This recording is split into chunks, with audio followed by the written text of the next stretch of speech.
Welcome to LSE Ideas for our seminar today. My name is William A. Callahan. I'm a professor of international relations at the London School of Economics and Political Science. And I'm very happy to chair this session where we will hear all about China's environmental foreign policy. We'll be discussing Dr. Heidi Wang-Kaeding's new book. I guess it's probably backwards, but it's a nice new book, a beautiful new book. Rather than waste time telling you about it, I think we should just go straight ahead. And I'll ask Dr. Wang-Kaeding from Keele University to talk to us for about 10-15 minutes.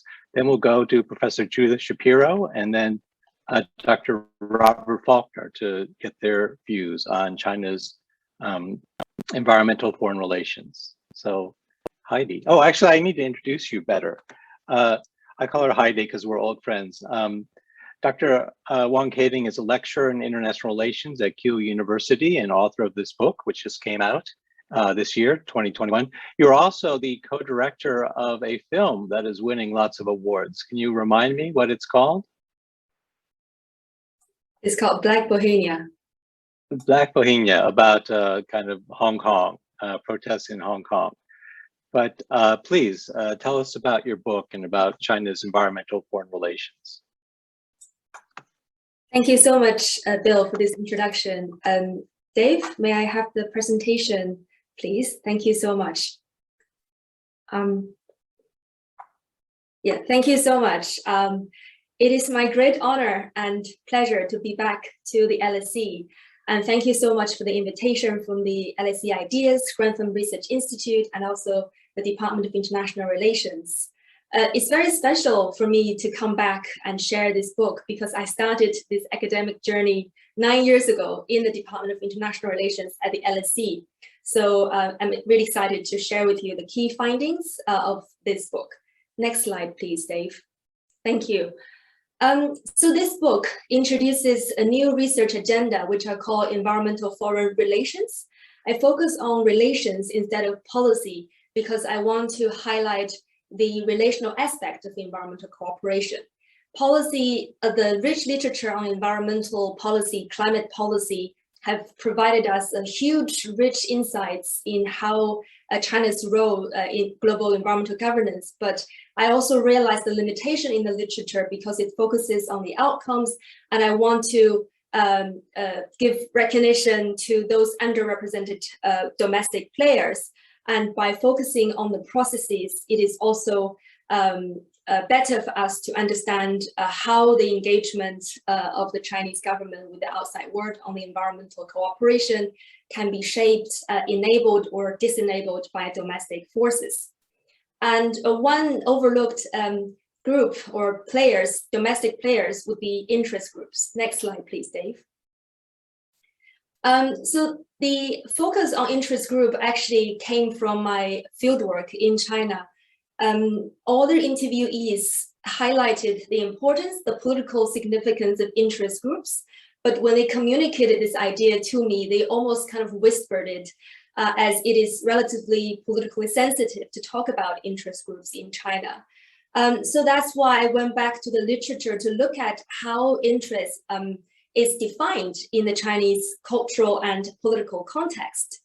And you can see from this small graph, you can see that interest as defined in the Chinese context is multifaceted, and it includes both materialistic and also value-related aspects.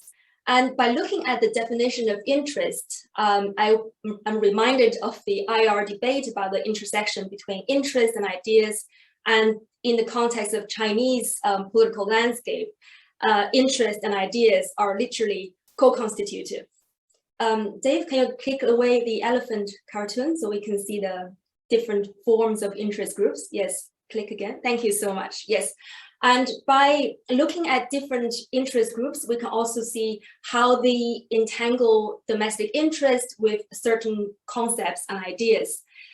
So I have categorized domestic players into enterprise in interest groups, institution interest groups like ministries, public interest groups like NGOs, civil society actors, and also the association interest groups like Chamber of Commerce. Next slide, please.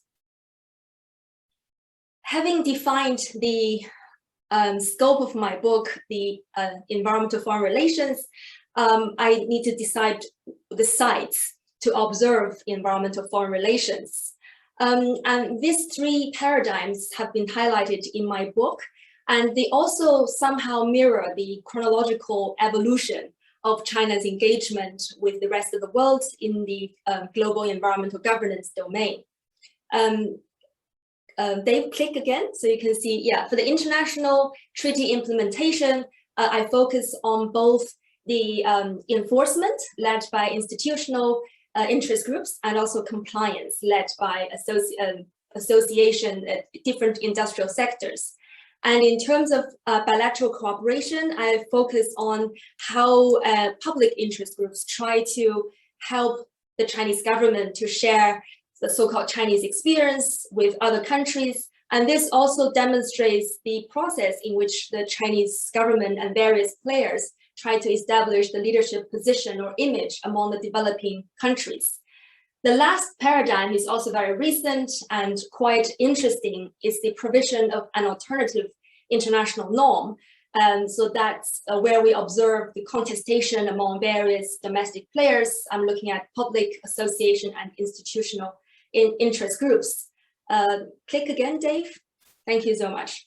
So as I mentioned earlier, interests and ideas are closely and intimately connected with each other in the Chinese political context. So that's why I also match each key concept in the different paradigms of environmental foreign relations. Next slide, please, Dave.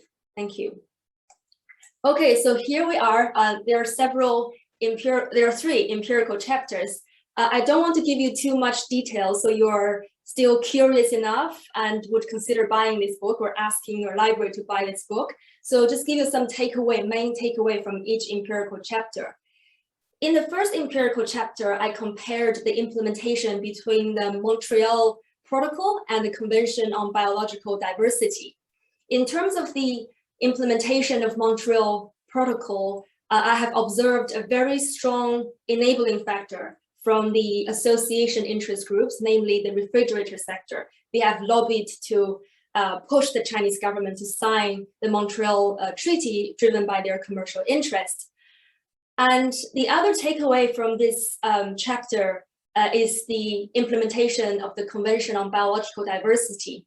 The story of this implementation of this convention is also quite relevant for our discussion of China's involvement in global climate governance, because I found that the high-profile national leaders' commitments to international treaties are not a guarantee for a successful implementation of this international treaty. So this is a case with the biological diversity, as we can see even relatively small or weak industrial sector like the traditional Chinese medicine sector, they can mobilize a nationalistic rhetoric to undermine the political significance of environmental diplomacy. Next, please, Dave. And next, yeah, thank you so much. And the second empirical chapter is also a good example of the hidden processes of environmental cooperation. And that case also happened in the 2000s. So that's when the Chinese government encouraged companies to venture abroad. And also that's the where we observe a lot of societal energies. They are willing to share Chinese experiences in economic development, but as well as the environmental sustainable development from China. So that's why I take the protagonist of this empirical chapter is NGOs, and I try to look at how they interact with more official actors like institutional and enterprise interest groups. Click, Dave, thank you. And the rhetoric for them to demonstrate their significance in the environmental foreign relation for NGOs, I mean, is the Chinese experience. They have accumulated a lot of on-the-ground information, expertise, and experience of helping local governments to enhance its environmental governance. And the NGOs also want to share this broader and also to bring a sustainable image for the Chinese state. Thank you so much. That's and so the NGOs, they wanted to help the ministries in the neighboring country, but they were rejected. This idea were rejected because the ministry did not think sustainable development belongs to the Chinese experience. But the societal energy from the NGO is still appropriated by a state-owned enterprise in a neighboring country. So this case also shows what could China have achieved had societal energy been better incorporated and integrated into the state apparatus. Next slide, please. The last chapter is about the provision of an alternative norm. So we're talking about ecological civilization. I remember very clearly when I started studying ecological civilization, I was lost in a domestic debate. And then I had a chat with Robert, and he asked me, what is the audience of ecological civilization? And this is a good question, because when the domestic players try to explain ecological civilization, their main audience is domestic, and they want to persuade other, higher up leaders that their interests have been incorporated and integrated into this vague concept of ecological civilization. So this chapter showed how public interest groups, association, and institutional interest groups try to define ecological civilization, this political slogan, in a way which mirror their own interest. For instance, ministerial power for the institutional interest groups. Next slide, please. Yes, so I hope this gives you a flavor of what this book is about. And the chapter, the overarching argument of my book is really to show that China's environmental foreign relations has been shaped by the negotiation process, the bargaining process between various interest groups and the regime. And specifically, they can shape the degree in which the state can commit to environmental treaties, and also shape the direction and form of bilateral cooperation.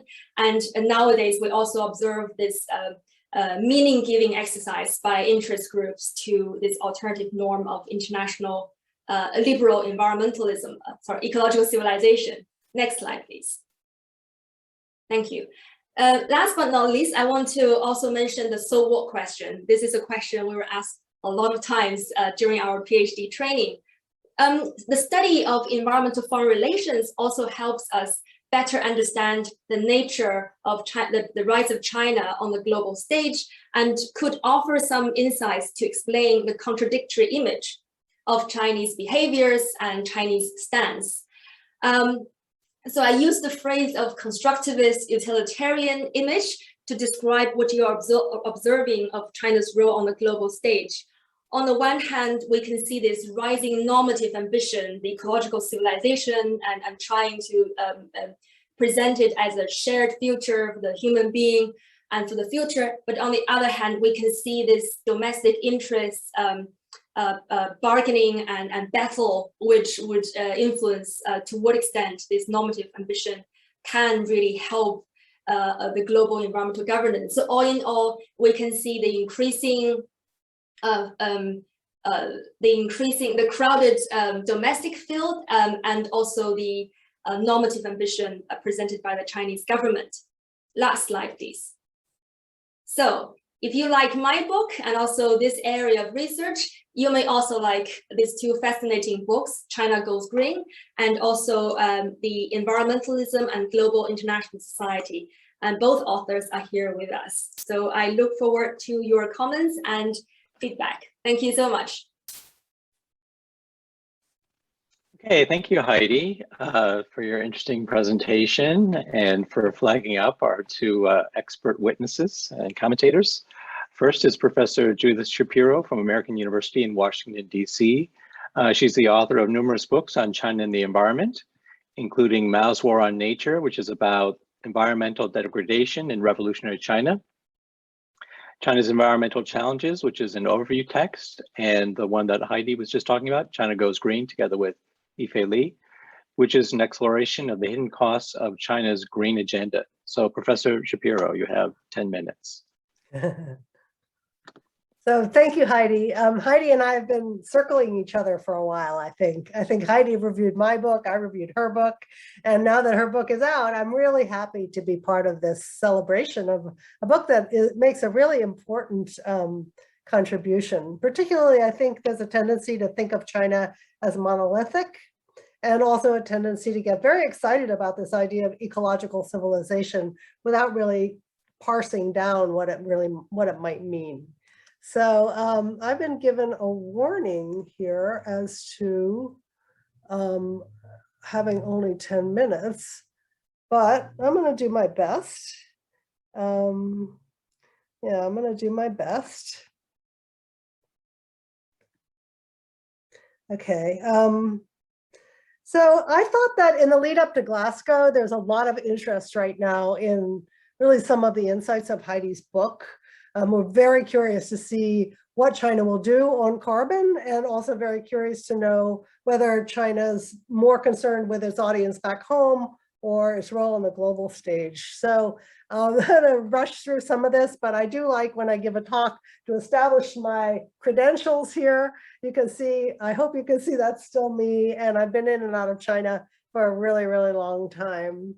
Okay, so this latest book covers a lot of the same ground that Heidi's does.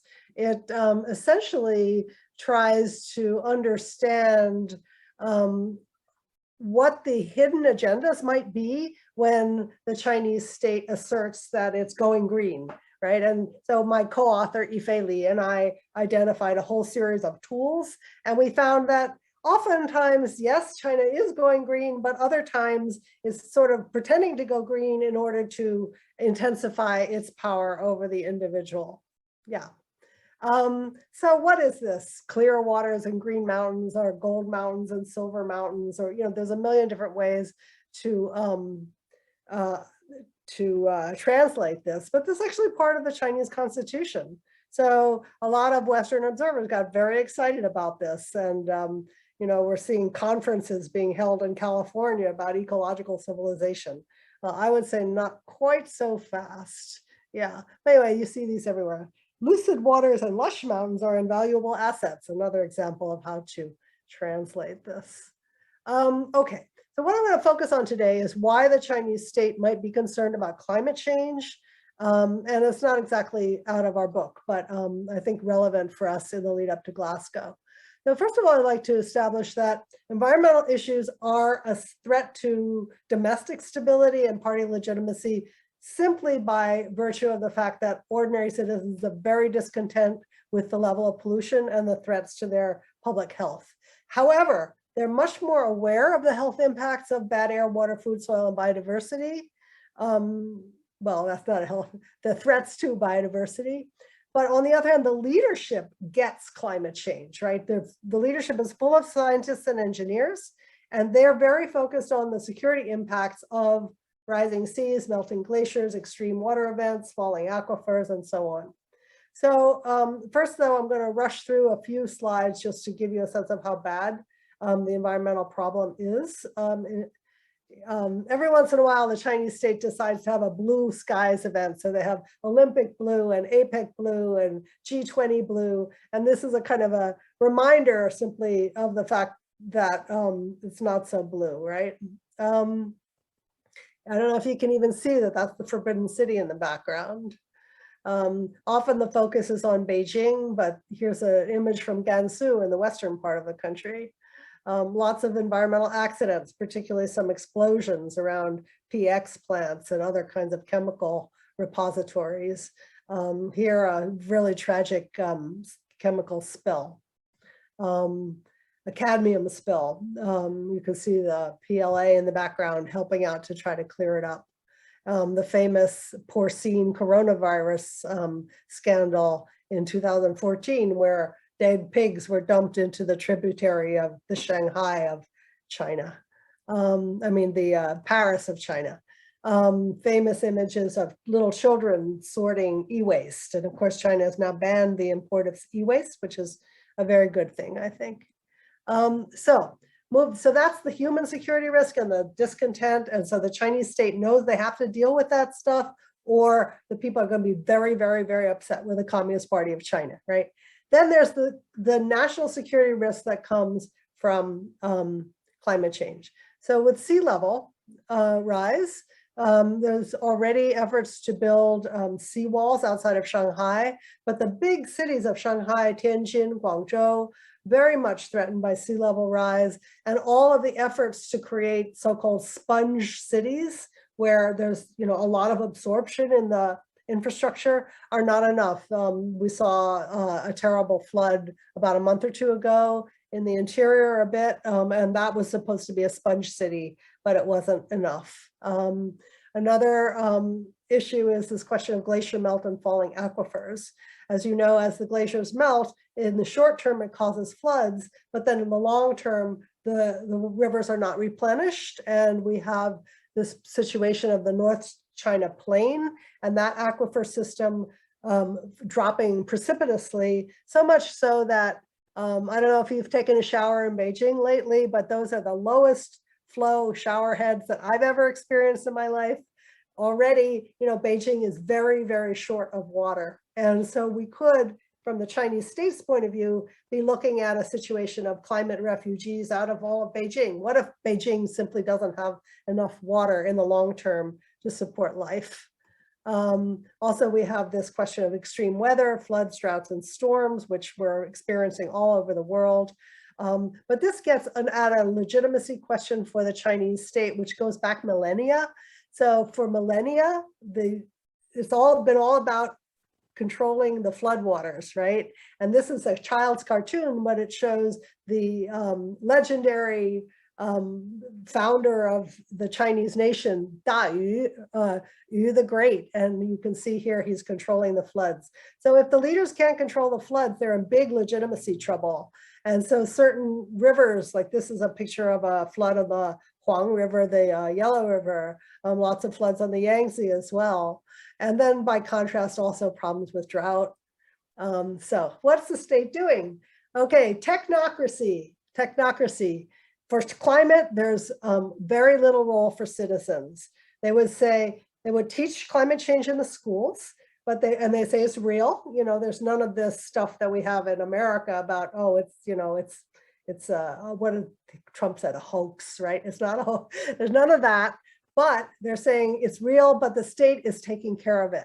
And there's little role for citizens as compared with dealing with some other environmental issues where there is a little bit of space for dealing with pollution, picking up trash, planting trees, all of these apps, which give you the air pollution reading, the water pollution reading, and so on.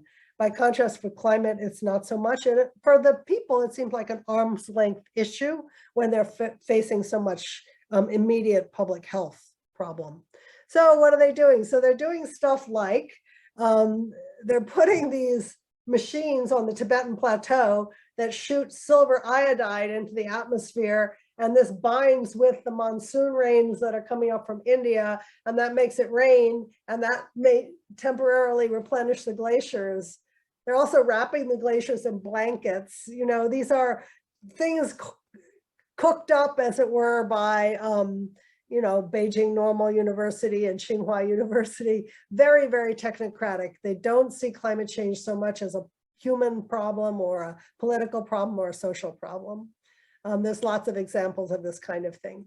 So I'm not going to have time to talk about the citizen response, but I'll zip through some of these efforts of the people to take back their lives in a way, whether from growing their own vegetables to networking around certain sanctioned environmental causes, like the campaign to save the Tibetan antelope, which was the very first campaign back in the 90s, to taking water samples and sending the water samples to Greenpeace's headquarters and seeing what's in them, and then maybe launching a naming and shaming campaign around putting toxic chemicals into the Yangtze or elsewhere.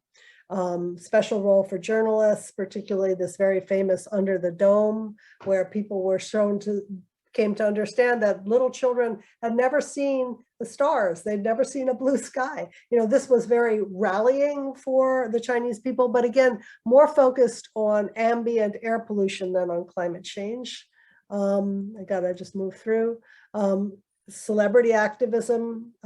We don't see this yet around climate change, but it could come. So anti-shark campaign, saving the elephants campaign. So almost last slide. So how is the state achieving its low carbon goals? I would argue that here again, as with some of these other green initiatives, they do tend to promote the power of the state over the individual. So for example, you have the social credit scores in China. If you recycle a lot, if you plant trees a lot, it can improve your social credit score. So similarly, if you adopt a low carbon lifestyle, it can in some way improve your social credit score and vice versa.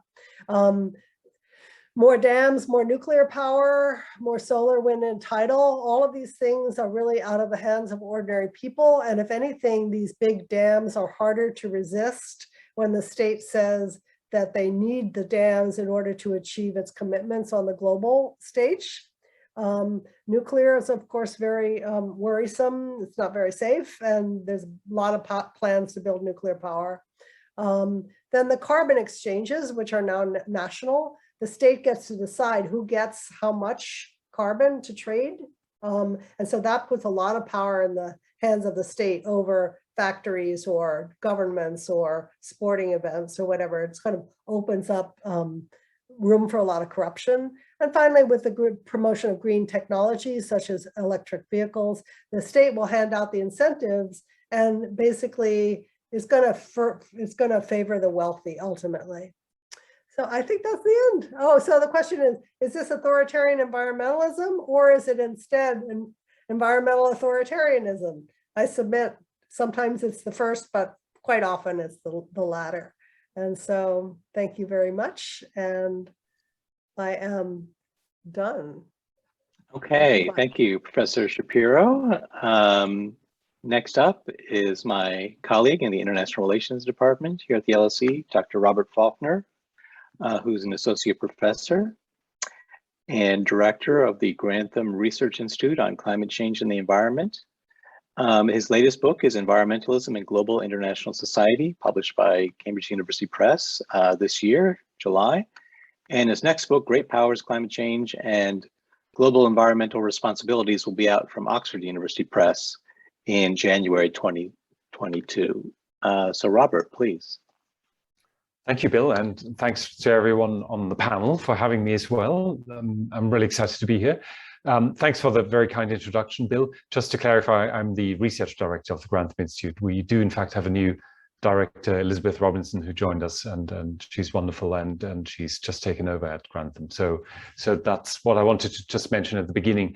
Heidi, many congratulations on getting the book done. It's great to see it in print. It's a very important contribution to an important debate that's clearly of global concern, and I think it's great to have this in the mix, and I look forward to your next installment in that debate. There are two things that I took away from your book which provide the sort of background to my remarks. The first is the persistent puzzle in the study of Chinese environmental diplomacy, which has been the question of just how much of the greening of China that Judy and Heidi have just talked about is actually driven by domestic concerns and how much of it is driven by external factors. So in other words, is China promoting environmental protection because of an innate desire to fix environmental problems, or is it more in response to pressure from the international community? And this question has been raging for some time in the research community, but it also has important policy implications because it tells us something about what the West might be able to do to promote a further greening of China. And the second point that Heidi raises in her book is that given that China has criticized some aspects of the Western international order and has also increasingly sought to establish its own credentials in the environmental debate, the chapter that Heidi mentioned on ecological civilization is very instructive on this matter.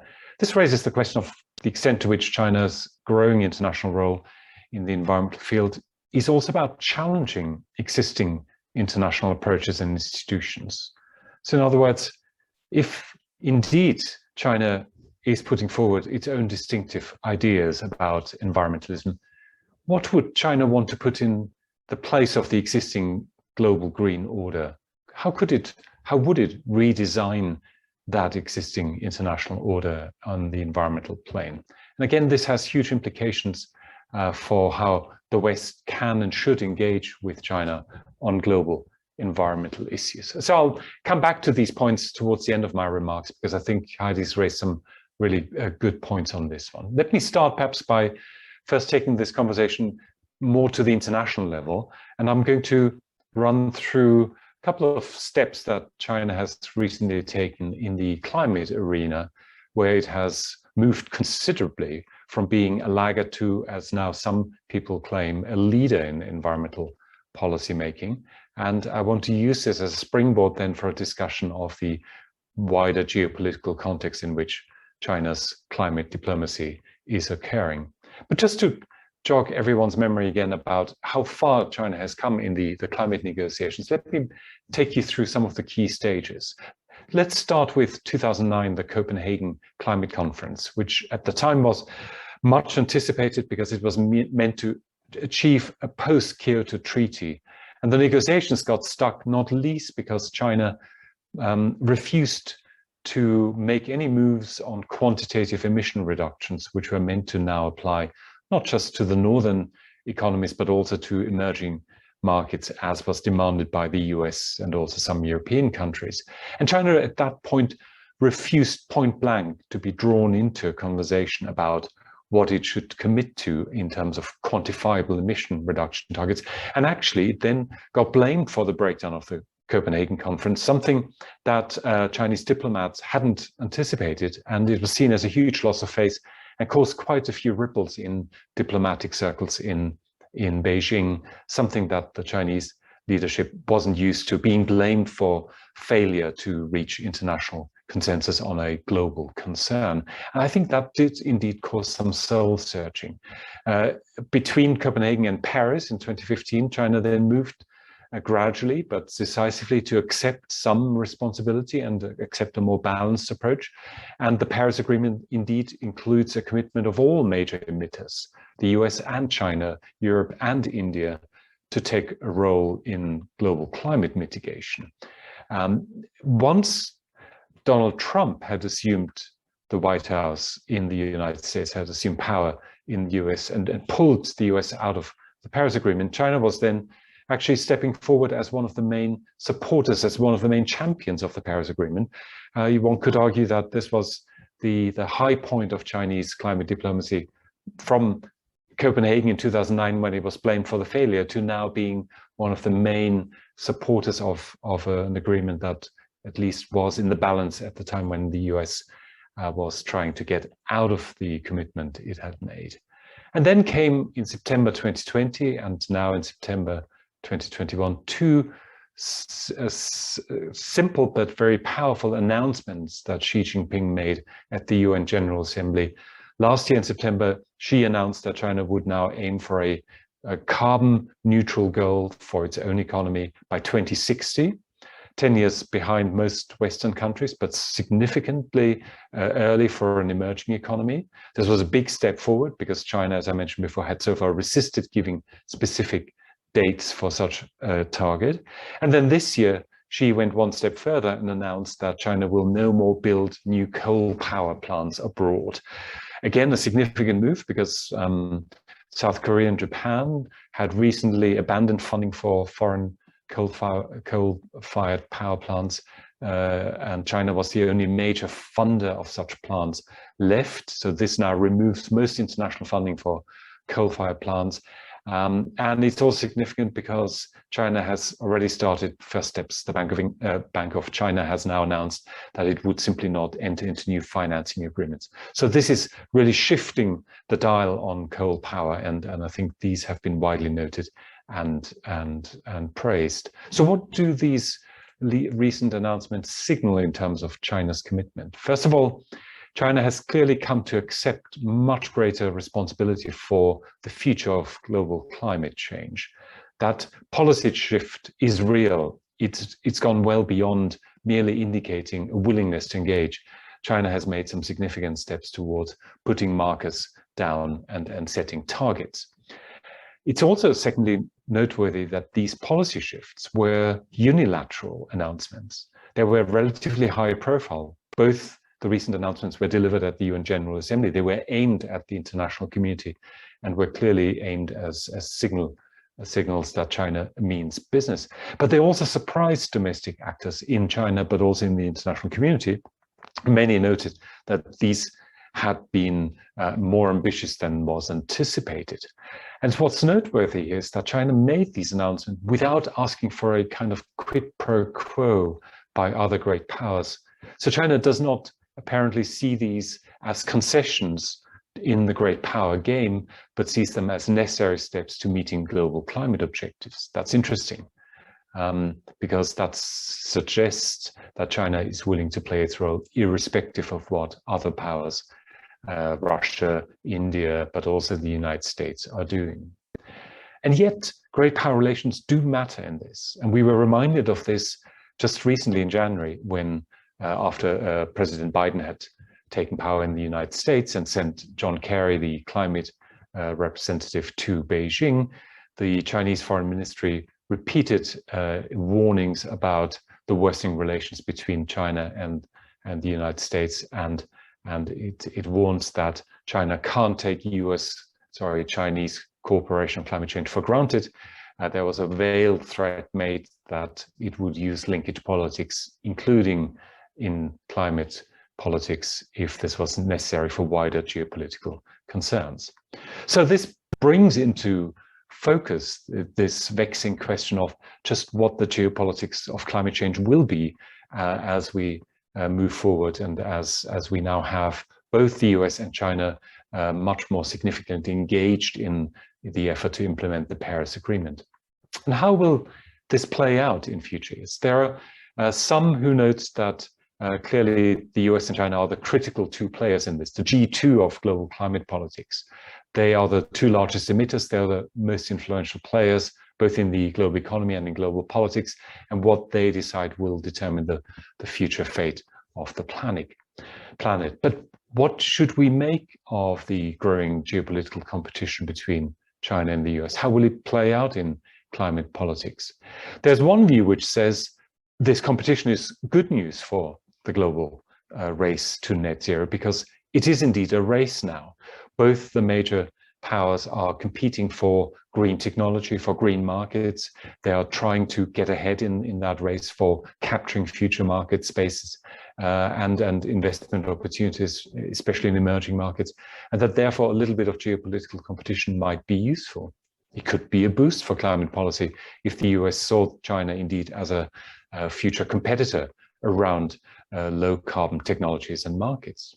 But others argue, and I think there's a point to that geopolitical rivalry can also get in the way of that global push for net zero. It will make the two main powers more suspicious of each other. They may become more reluctant to make commitments and implement them around the net zero target. And it therefore introduces a kind of a zero-sum logic into climate politics, when in fact this should all be about collective action and working together. My argument here is that both scenarios are indeed realistic and should be taken seriously, but in fact they can coexist. They can run alongside each other. I would predict that the US-Chinese relationship on climate change will oscillate between cooperation and conflict, and that we should be prepared for both a more antagonistic and a more cooperative relationship alternating. There are opportunities here to use climate change to diffuse some of the tensions in the relationship, but at the same time, I think we should expect that this will not be a smooth run. So where does this take us then? Back to the question that I raised at the beginning about what Heidi's book contributes to this debate. The first question is, what drives China's climate leadership ambition and general trend towards greater green policies and environmental protection? Is it domestic? Is it external? As I've highlighted already, there's clearly an external dimension to this. What happened in Copenhagen in 2009 clearly stung the Chinese leadership, and China has since tried to retreat from that laggard position and has made efforts to position itself ahead of COP26 and other international efforts in a more dynamic, in a more progressive light. So there is an element, an external element to this. But at the same time, it's very clear that the announcements that she has made were driven by a domestic logic. There are huge concerns in China. Judy talked about this just now, around air pollution, around energy security, around the sort of general need to move ahead in the technological race for green technologies. And there's a good, therefore, domestic rationale for making these announcements. China is moving out of coal funding abroad, not just because it's good for its climate diplomatic stance, but because it's also the way the world is going. Coal is gradually being phased out in many countries, and it is coal, it is now gas to some extent, but increasingly solar and wind energy investments that will matter. And so China has clearly smelled the coffee on this and is moving ahead for good domestic reasons itself. What about the second dimension? Does China challenge Western ideas in global environmental politics? Does it have its own alternative? What does ecological civilization amount to in this regard? I remember having this conversation with Heidi many, many years ago indeed, and it still remains a very woolly and indeed nebulous concept in my view. There's not much of a difference in some of the discourses that are being had in China around ecological civilization. Similar concepts around green economy, around technology-led solutions come up. And so I struggle to see what's truly Chinese and what's very distinctive about this. In fact, I haven't as yet to detect any serious effort to displace international environmental solutions to what China has put on the table in this offering. And for that reason, I would argue there is no serious effort being made by China to displace Western approaches and ideas. There is still some ongoing contestation over how to balance developmental needs and environmental needs. But on the whole, China is in the same boat. It struggles with the same conundrums, which is to maintain growth and prosperity while dealing with these environmental challenges. Okay, let me stop here. I'm sure there will be plenty of questions that will allow us to come back to these points. So thank you very much. Thank you, Robert. Research Director Robert. Sorry if I forgot the qualifier. Heidi, I'll give you about 10 minutes to respond to your two commentators' discussants. Thank you both, Judy and Robert, for your very encouraging words about my book and also for respecting my emerging little voice in this debate. Maybe I will address the two debates which highlighted by Robert, whether the environmental leadership, China's environmental leadership, is driven by domestic factor or international pressure. So why I focused on the domestic factors is also because of the existing literature has covered plenty of how international players have shaped domestic Chinese environmental governance, both in terms of institutional setup and also norm setting, as Judy has mentioned in her review of my book. So that has been very well covered, and it is evident that the very environmental infrastructure in China has benefited from the international cooperation and the amount and effort by the international players. What I want to highlight is to present a different perspective to understand the rationale or the motivations of China's emerging ambition on the global environmental governance. So that's why I focus on the domestic players and domestic interest groups specifically. I would say, of course, both would be key to move China ahead. But as you've mentioned, Xi Jinping has also made unilateral pledges on the global stage, which means regardless of the international pressure, China would move ahead with those ambitions. And he has set the target for the domestic players to follow. That means we can see also a general trend in Chinese foreign policy. From 2013 onwards, we can see a more assertive foreign policy approach and trying to undermine the significance of international pressure on Chinese behavior on the global stage. So what you have mentioned about this declaration is one among those examples of undermining the political significance of international pressure in terms of China's standing on the global stage. So we would, of course, nobody knows what will happen in the future, but this is something we should look out for, and to recognize the importance of domestic players in the field. And the second question is, to what extent is Chinese environmental norm challenging international institution and order? This is a great question and also a very challenging one. The reason why the Chinese government sees the need to have an alternative norm is because of its not obsession, but ambition to have discursive power, to have the final say in terms of how to interpret this norm, how to make sure this will not undermine the development or the national interest of China. Not too long ago, environmental protection or low carbon policy were regarded as a conspiracy for the Western country to contain the economic development of China and other developing countries. So that shows the sense of insecurity of the Chinese government in terms of dealing with a foreign concept. So the Chinese government actually knew the concept of environmental protection from the 1972 Stockholm Conference. So that's why international cooperation is important, and also the fact that this concept is foreign is also important, and also ushered in a series of localization or indigenization of environmental norm in China. And as Judy has mentioned, climate risk and climate change is real in China, and people can feel the impact, and there's so many climate victims in China. But the rhetoric has been focusing on the technocratic solution, as Judy has mentioned, rather than mobilization of the societal energy or public participation, because the civil society groups have really made great contribution in promoting environmental awareness and also providing climate education to make sure it is also relatable to every ordinary citizen of China, and also for business players in China. So that has to be factored in. So what I want to say is that this norm is important for the Chinese government to establish its leadership. And it's very interesting you have mentioned what it means to have this alternative norm. Nobody knows, because there is no objectives or no action plan attached to ecological civilization.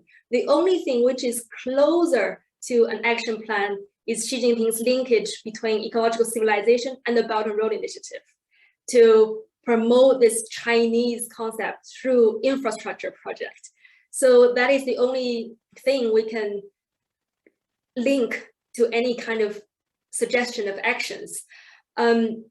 So as Judy has mentioned, the Chinese government also tries to establish its environmental leadership on the global stage for its domestic legitimacy. So that also highlights how strong the Chinese state has been. So this foreign policy gain can also be translated into domestic legitimacy.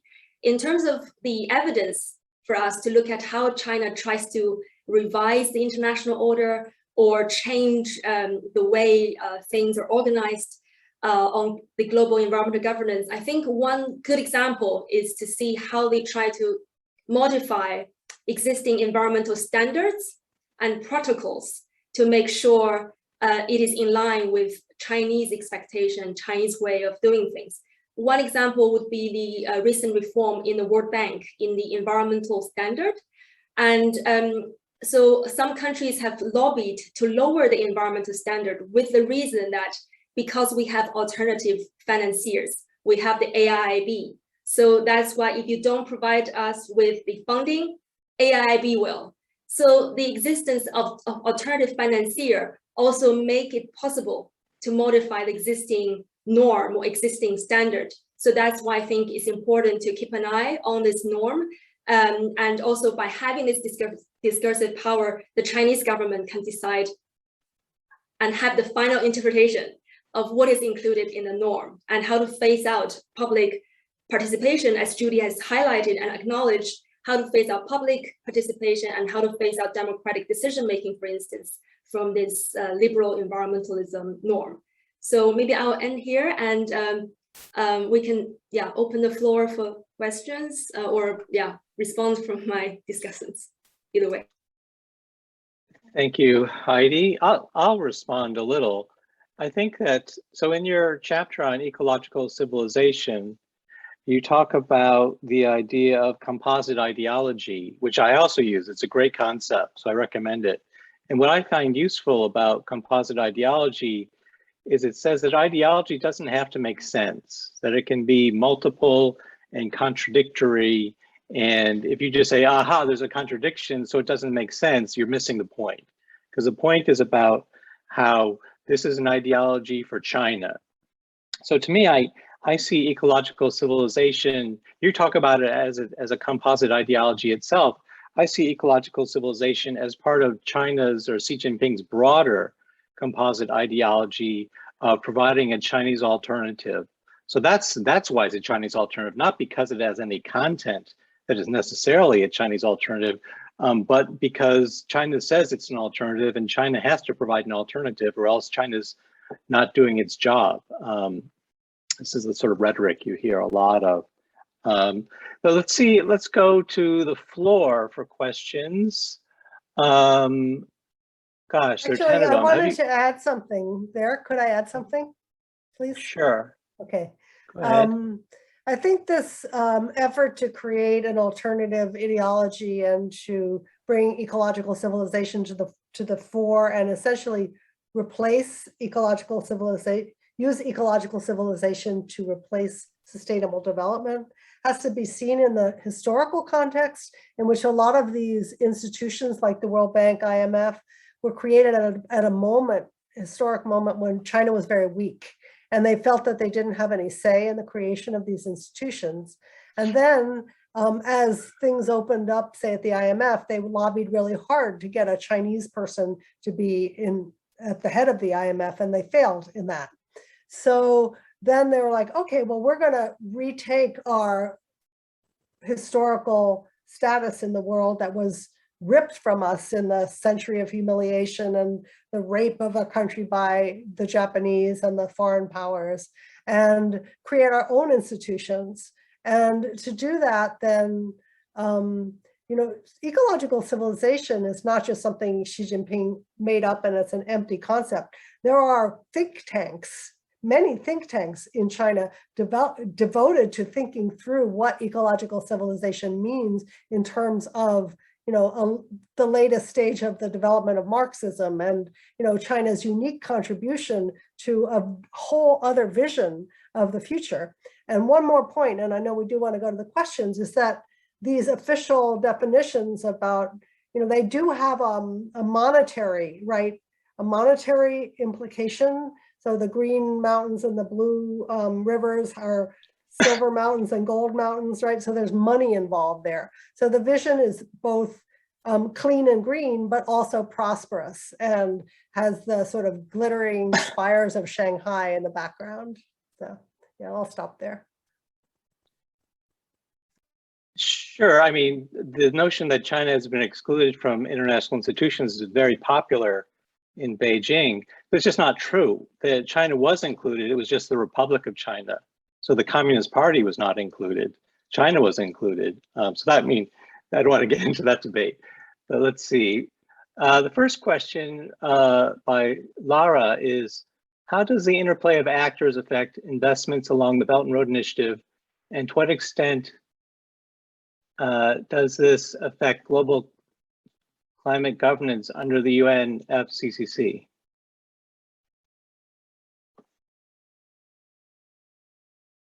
Heidi, you need to unmute. Okay. Do we respond one by one?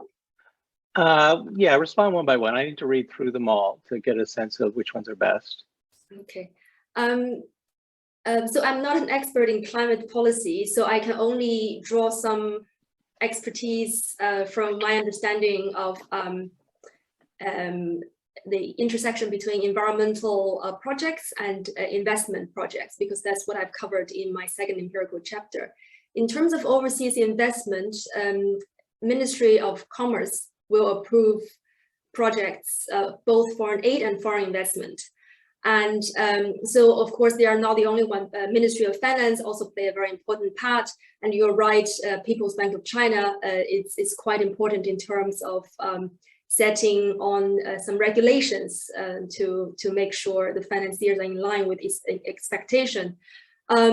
So there is always ministerial struggle for power, and this is across the board in China. So I can only perhaps help you highlight who are important in this field, but because I don't have insider information from either of them, Ministry of Commerce, but not in terms of the Belt and Road Initiative. So I'm afraid I cannot give you more insights than that. What I try to say is that ministries can also use certain rhetoric to give their action or decision more legitimacy. So this might also be the case for the climate finance. I don't know whether Judy has something to add. Yeah, quickly. I think people think that China's government can wave their wand and that will change what their foreign direct investment and the loans are doing, but it's a very complicated playing field. And recently the Ministry of Ecology and Environment tried to put forward some guidelines for international investment, and the Ministry of Commerce shot them down. And don't forget, there's state-owned enterprises and the banks, and there's when they were building a canal across Nicaragua, they kept talking about a shadowy Chinese investor, and nobody even knew where the money was coming from. Fortunately, they didn't build that canal, right? So it's a complicated. I think this comes out a lot just in Chinese governance in general, is that the center has a lot less control over the players than one tends to think if you don't know China very well. And that applies internationally as well.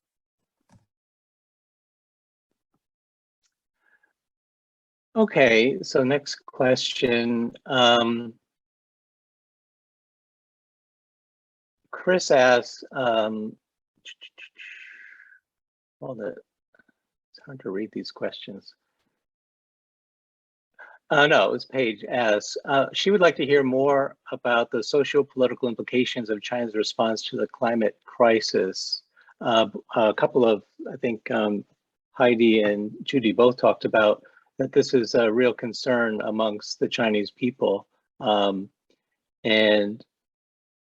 if the CCP responds poorly to the climate crisis, what would it mean for the relationship between the public and the state? Maybe I can say a few words, and then Judy can always come and save me if I didn't cover everything. Yes, so as I mentioned earlier, climate change has been recognized by the Chinese state as political priority. But the question is, as Judy has mentioned, the solution is more technology oriented rather than education or public participation. So give you one recent example of the torrential rain in Henan, in Zhengzhou. And that incident is not really framed or understood among the general public as a climate crisis.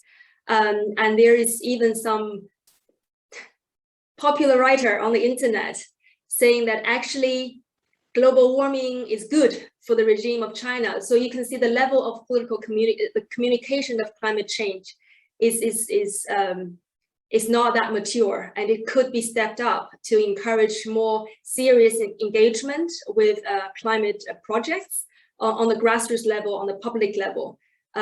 So that's one thing I want to highlight, that the absence of communication of seriousness, the severity of climate change, and the missed opportunity to educate the public when the crisis is real. Judy and Robert? Yeah, I completely agree with that. But we have that problem, at least in America as well. When weather forecasters are covering a hurricane, they don't even talk about climate change. So there's a lot of complaints about that lack of making connections between extreme weather events, or at least the tendency towards more extreme weather events and climate change. But I think with the Henan floods, there was also some talk about how this was an opportunity for the government to start to think about how they could educate the people. I agree very much with Heidi's response. Just a quick observation, perhaps, to add to that. It's often been observed by China analysts that the legitimacy of the Communist Party in China rests very much on its ability to deliver on the central promise, which is ever more prosperity and ever more well-being. We know all the stories of what the communist regime has achieved in terms of lifting people out of poverty and advancing the industrial strength of the country. And in that context, I think if we look forward to, say, 5-10 years from now, climate change is likely to emerge as a big threat to that legitimacy. At the moment, it may be possible to sound positive about certain aspects of global warming, but in 5 or 10 years' time, and certainly if we hit 2 to 3 degrees warming, when Shanghai is going to start disappearing under rising sea levels, it won't be possible for the Chinese government to justify its primary focus on growth, high carbon growth, in that context of a rising climate crisis. So I think the leadership is aware that it needs to begin to shift course and begin to climate-proof future investments in infrastructure and industry. And I think that is as much a threat to the rule of the Chinese government as it is to democracies in the West, who are built on this kind of popular legitimacy built around greater prosperity. So I just want to throw that in as an observation. I mean, a couple of the questions have pointed to the link or the contradiction. Oh, can you still hear me? I said there's a problem with my microphone. Yes, okay. Yeah, this sort of economic environment dynamic that the whole world is dealing with, as Robert was just saying, Chinese legitimacy has been mostly about economic growth and prosperity. And so I don't know whether you have anything more to say, Robert, or whether Heidi and Judy have something to say, but that's a question that has come up a bunch of times in today. Just sort of like, how can one deal with this dynamic between economic growth and environmental sustainability? If I may just add one dimension to it, because there's an international dimension to it as well, which is that China's response, as was outlined by both Judy and Heidi, has been very much focused on technological and economic solutions. So to grow yourself out of the climate crisis, the Chinese government has invested heavily in solar energy, wind energy, which has driven down the price of renewable energy around the world. So we've all benefited from that investment. It's invested a lot in railways, in new forms of mobility. China is trying to garner the electric vehicle market and corner that market, and is also investing heavily in geoengineering technologies. So there's a very sort of a technological dimension that feeds into the narrative about continuous industrial growth. And that's certainly an important aspect to it. But I don't think it goes to the heart of the climate problem, which is that we need to change on a much broader scale, a much wider scale. It's not enough to just bring on new technologies. It's also about reducing certain forms of high carbon consumption that cannot easily be replaced with other technologies or products. And on that front, behavioral changes, shifting ideas about what it means to become more prosperous and to grow the economy, that's where the Chinese government has had very little to offer. And I don't see the concept of ecological civilization as providing any answers to that. In fact, I see many more parallels with sort of traditional liberal environmentalist ideas that we can grow and develop our way out of the climate crisis. I'll make a quick point. As the Chinese middle class has risen and there are more billionaires in China now than anywhere in the world, inevitably people are asking themselves whether the price is too high, right? And we didn't have time for me to talk about Under the Dome, but you know, that documentary shows she has a fetus who has a tumor, and she knows it's because of all the pollution, and they're asking themselves, is this worth it? This is not worth it, right? So, you know, we've heard about the environmental Kuznets curve, and the Chinese also like to say, well, you know, we're still a developing country. We're not quite there yet. It's too expensive, et cetera. But I think it is at a tipping point where the public is, at least in the more developed parts of the country, the public is not willing to put up with this level of pollution any longer. Food, you know, melamine in their infant formula, you know, heavy metals in your tea, dead pigs in your water, you know, it's you checking the app to know whether you can go outside and play or take the bus or take your bike. You know, it's gotten to be too much. Yeah. Yeah, so I absolutely agree with this dilemma for between the environmental protection and also economic development.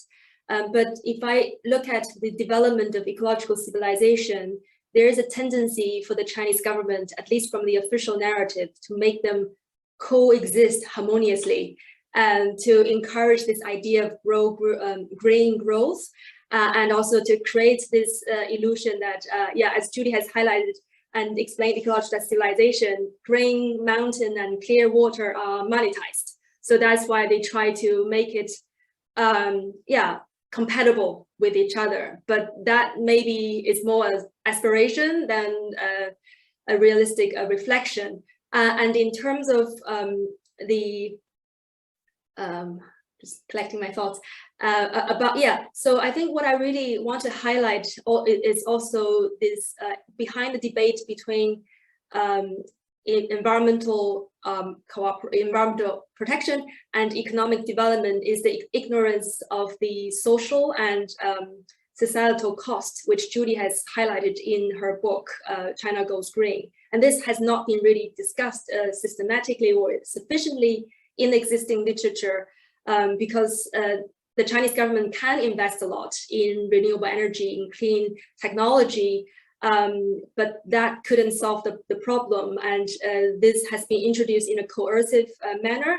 So that creates actually maybe more problems rather than solutions. And to end on the coming back to ecological civilization, there's a very good article talking about what kind of future this ecological civilization is suggesting for the rest of the world. And it's very much a techno-economic imagination of future where all the solutions lie in technology, lie in maybe economic instruments, a carbon market. So instead of kind of not giving enough attention to the human rights involved in it, the vulnerable communities, the ethnic minorities. So I think that is something which we need to also factor in when we talk about this debate between economic development and environmental protection, because either could be really mechanical when we talk about social development. Okay, that one of the other questions is how important a role does youth mobilization? Is that expected to play a big role in Chinese government response to climate change? Moreover, to what degree does China's climate diplomacy is expected to affect the rest of the world's response to climate change? I mean, those are big questions. You might have already answered them, but I just thought I'd throw them out there. So youth mobilization, even though it's a top-down policy and process, is there any youth mobilization? Are they an interest group, Heidi? I don't know what age group counts as youth. Usually below 40. Okay, good. I like this very liberal, definition of youth. I remember the Chinese, the Communist Youth League. Yeah. No. Average age 40. No. So that was not factually true. I remember vaguely in one of the Guardian news talking about a school girl protesting outside her school and trying to echo Greta's global activism. Of course, that didn't create a lot of echo due to the concern of local government, of local political stability. So that is the main constraint for the youth mobilization. But if we look at how civil society groups try to mobilize youth and particularly give them the opportunity to go abroad and connect with other countries in a sustainable development. We can see the examples such as China House. So it is a project incubated by the Columbia University, and that is a organization founded in Kenya and now headquartered in Shanghai. So they try to connect university students with a local community in Kenya and also African countries to give them the opportunity to learn from and also share Chinese experience. So this is one of the rare examples I know. Maybe Judy knows more about this youth initiative. Yeah, I mean, I think as we sit here now, we could say there's not a big youth movement about climate change, but 10 years from now, it could be very, very different situation. I know with the Chinese NGO community, there's been more and more attention to the environmental impacts of Chinese investment overseas, more and more effort to link with indigenous groups. Sometimes some lawyers groups are actually helping, some Chinese lawyers are helping say Peruvian indigenous groups to sue Chinese companies. So this kind of international awareness is starting to build. I do still feel, I mean, you saw the images that I shared, that the problems right in front of your face are so acute that it becomes a little bit, you know, hard to imagine that climate change is more urgent than SO2, you know, ground level pollution. There was that girl who imitated Greta Thunberg, but I think that was very much a question of imitation. The NGOs are participating though in the different COPs. And of course, China is hosting the Convention on Biological Diversity COP in Kunming, I think in hybrid form right now, but maybe more live in the spring. And so that will allow young people to get involved because they won't have to travel internationally. Yeah, so it's hard, you know, China changes all the time really fast, and it's easy to say, oh, there'll never be a youth movement. I have so many students say, I want to write about the climate movement in China. And I'm like, no, you won't, because there isn't one yet, but that could change. Bill, let me perhaps talk about the second question that you raised, which is about whether what China does in its climate diplomacy has any effect on other countries and how important that is. I would say that is the critical question now in the COP process and in future years. If you look back in history, in the 1990s, international climate politics was all about what the United States was going to do. You know, would it join the Kyoto Protocol? In the end, it didn't. The European Union was the key driver of the international process, putting forward solutions like the European emissions trading system and trying to get the US to join and become a partner in that effort. And that transatlantic axis was critical, but that's no longer the case.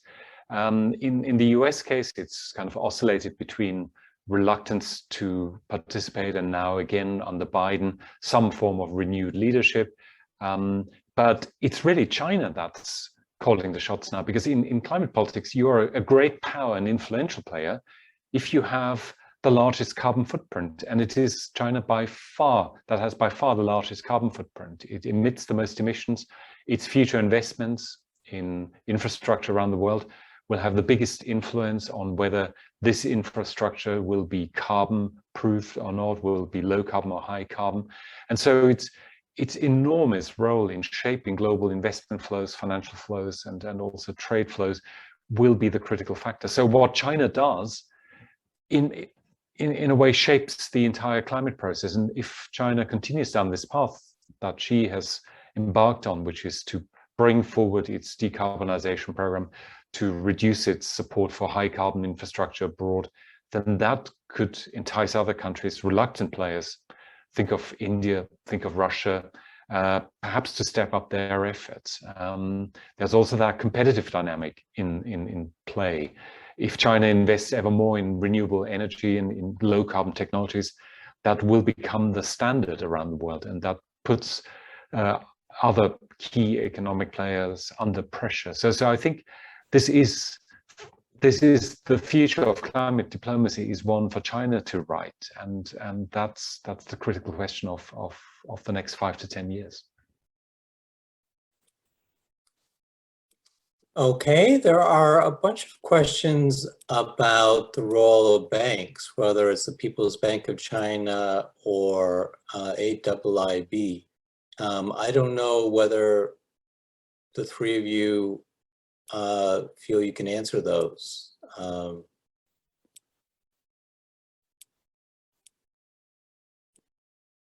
But what are banks doing? I see Heidi is actually reading the questions.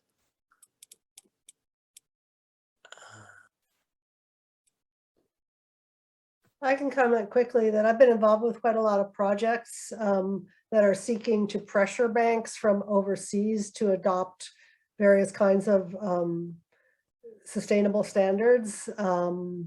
One project I was involved with is about Chinese investment in the Indonesian pulp and paper industry. There are similar efforts to get China to acknowledge indigenous rights in Peru, and so on and so forth. So the banks are slow to get on board, but that is definitely the way things are going. More and more banks are adopting these different principles, and China has signed on to the UN Global Compact, which also commits to sustainability principles. So yeah, the financial sector doesn't like being pressured, just like China doesn't like being pressured. It can really backfire, but I think there are some encouraging signs. I can add a little bit about the role of the Central Bank of China in this. It's interesting to note that the Bank of England under Mark Carney was the first Western central bank to initiate a process whereby climate risk was being identified as a systemic risk to financial stability. And the Bank of England has done some good work around how to identify that risk and how to quantify it and how to include it in financial regulation and general monetary policy. But it's interesting that as this idea spread to other countries in Europe, it was the Bank of China that has come on board and has entered into a closer relationship with the Bank of England and other European central banks in defining and understanding the sort of hidden risks that climate change creates within the financial system. So in many ways, the Chinese central bank is one of the pioneers in that movement to get central banks to take this much more seriously. And I can only, if anyone's interested in that, I can only point you to the good work that's being done at the Grantham Research Institute on this. Simon Dikow, Nick Robbins, and of course, Nick Stern himself has been very active in China, advising regulators, the government itself, but also the central bank to take this much more seriously. So I think there is some interesting work going on.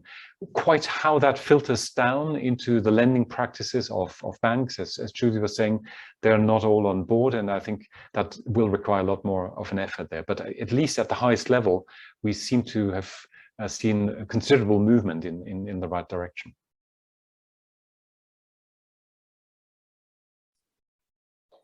Okay, I have a question from an IR student in the LSE. Do you think China is poised to and willing to engage in a race for renewable energy transition? China now has a dominant role in the solar supply chain question. If so, how will China balance the interests of co-supporting interest groups and the emerging new interest groups in favor of renewable energy? Maybe I'll start with this question. Renewable energy has been regarded as the Chinese government as the future industry, as a strategic industry. So the race has already started, and the Chinese government has already put forward, invested, particular local governments, let's say local governments, particular for the solar energy. It's very much initiated by local governments, and the competition domestically has been fierce to the extent of providing overcapacity for solar energy. What is the rest of the question?